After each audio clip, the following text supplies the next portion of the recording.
teman-teman semuanya, selamat datang kembali di YouTube channel aku. Kalau kalian baru di channel ini, kenalin nama aku Fitri Dian.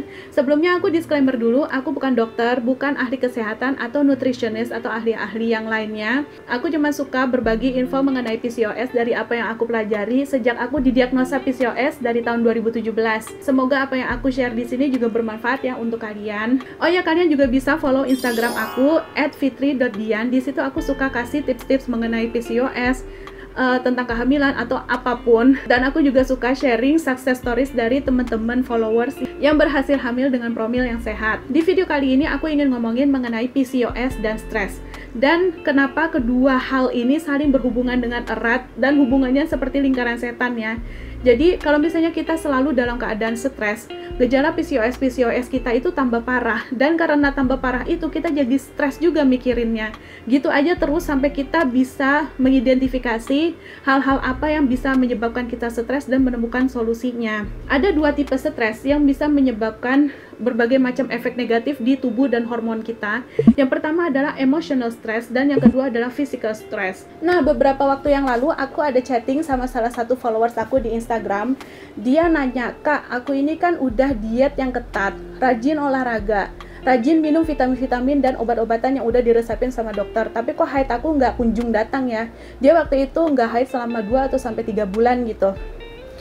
Pas dikulik-kulik, ternyata dia ada stres mikirin kenapa dia nggak bisa segera hamil.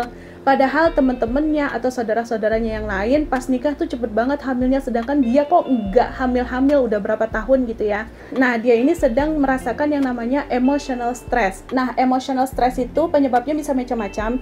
Bisa karena mikirin rumah tangga, mikirin pendapatan selama pandemi ini, stres kenapa udah diet tapi kok nggak langsing-langsing juga, jerawatan nggak sembuh-sembuh padahal udah pakai obat-obatan khusus. Ada juga yang stres karena selalu ditanya kapan punya anak oleh orang-orang sekitar. Aku yakin beberapa kalian udah pernah merasakan hal itu juga. Yang kedua adalah physical stress atau stres secara fisik yang disebabkan oleh olahraga yang terlalu berat, diet yang terlalu ketat, diet yang terlalu rendah kalori, dan kecapean kerja. Perempuan yang punya PCOS itu rentan banget kena stres, bahkan mengarah sampai anxiety dan depresi. Kenapa bisa begitu?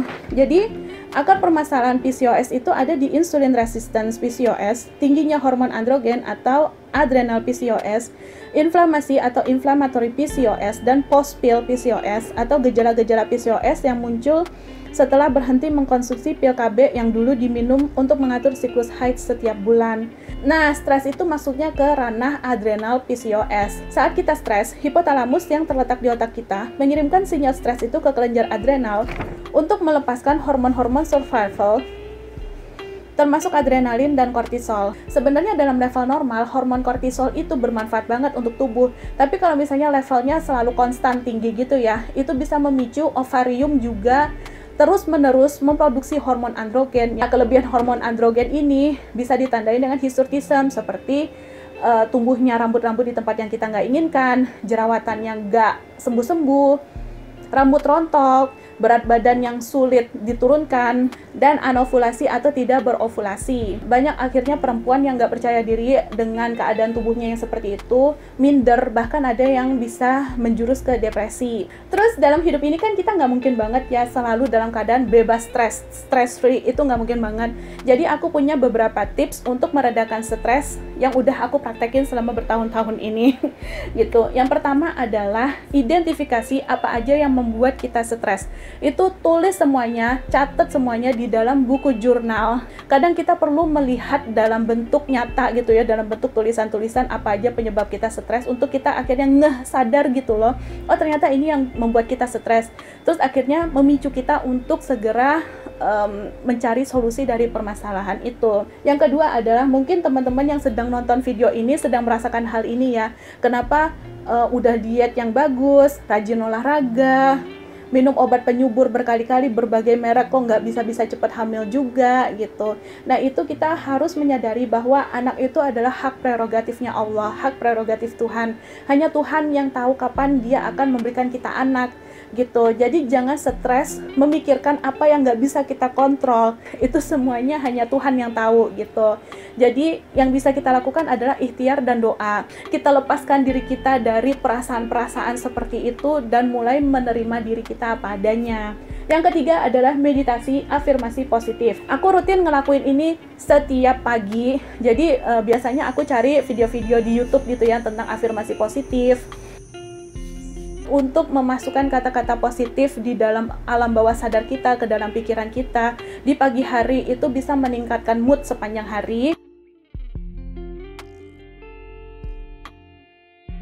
Yang keempat, membuat gratitude journal atau jurnal syukur. Nah, ini juga aku rutin lakuin setiap pagi.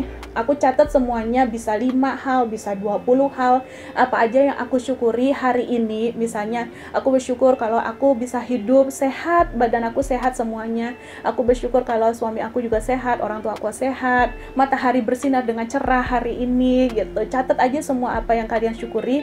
Karena kalau kita mengawali pagi hari dengan bersyukur, insya Allah itu juga bisa meningkatkan mood kita sehari-hari.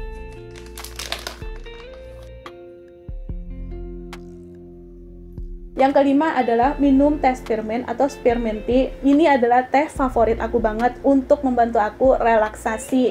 Udah banyak penelitian yang mengungkapkan kalau teh spearmint ini bermanfaat banget untuk kita yang punya PCOS. Apa aja sih manfaatnya? Jadi teh spearmint ini bisa menurunkan kadar hormon androgen pada perempuan yang mengidap hirsutism, menyeimbangkan hormon kewanitaan seperti LH, FSH, dan estradiol sehingga meningkatkan potensi ovulasi pada PCOS, membantu meregulasi siklus haid, mencegah infeksi bakteri yang menyebabkan bau mulut, menurunkan gula darah, menurunkan stres dan relaksasi, membantu meredakan kram saat haid, tinggi antioksidan dan bebas kafein, kemudian membantu meningkatkan daya ingat. Kalau kalian belum pernah mencoba teh spearmint ini, aku saranin coba setiap pagi. Dari wanginya aja, mint yang tidak terlalu sekuat peppermint gitu ya, itu udah meningkatin mood lagi setiap pagi gitu. Jadi kita selalu mengawali pagi dengan hal-hal yang positif. Yang keenam adalah olahraga. Jadi saat tubuh kita berolahraga, tubuh kita itu mengeluarkan hormon yang namanya endorfin atau hormon kebahagiaan yang sudah terbukti bisa meredakan stres dan depresi.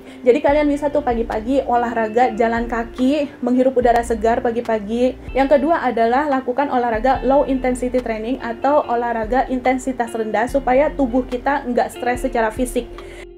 Itu kita bisa lakukan yoga, pilates, berenang, weight training dengan dumbbell, atau dance, atau apapun yang kalian suka. Yang ketujuh adalah tidur yang berkualitas. Jadi stres dan tidur yang berkualitas itu sangat-sangat erat hubungannya. Jadi kalau misalnya kita stres, biasanya kita kan susah banget tidurnya. Begitu pula sebaliknya, kalau misalnya kita susah tidur, itu bisa meningkatkan level stres kita. Tips dari aku adalah, yang pertama, setengah jam sebelum tidur, jangan pegang HP. Karena blue light atau cahaya biru yang dipancarkan oleh handphone itu bisa membuat kita susah tidur. Yang kedua, pasang essential oil yang memang diracik untuk kita tidur.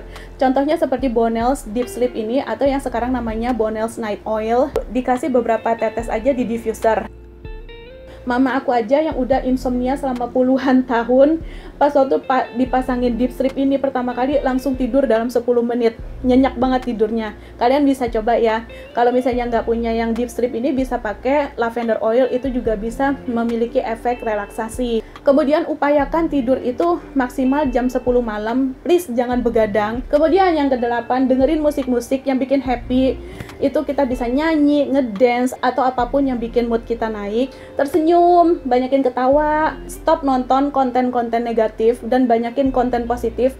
Di YouTube banyak banget ya. Kalau aku pribadi, aku suka banget nontonin channel kucing-kucing yang gemoy-gemoy itu. Jadi kalau misalnya aku lagi sedih, lagi stres, aku tinggal pasang aja channel Kittysaurus, itu channel favorit aku banget.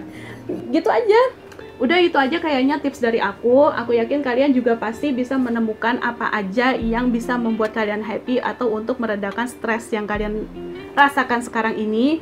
Aku berharap mudah-mudahan video ini bermanfaat untuk kalian. Seperti biasa, kalau misalnya ada yang mau sharing atau nanya-nanya, bisa langsung di kolom komentar di bawah atau di IG aku. Dan sampai ketemu lagi di video aku selanjutnya. Dah, assalamualaikum.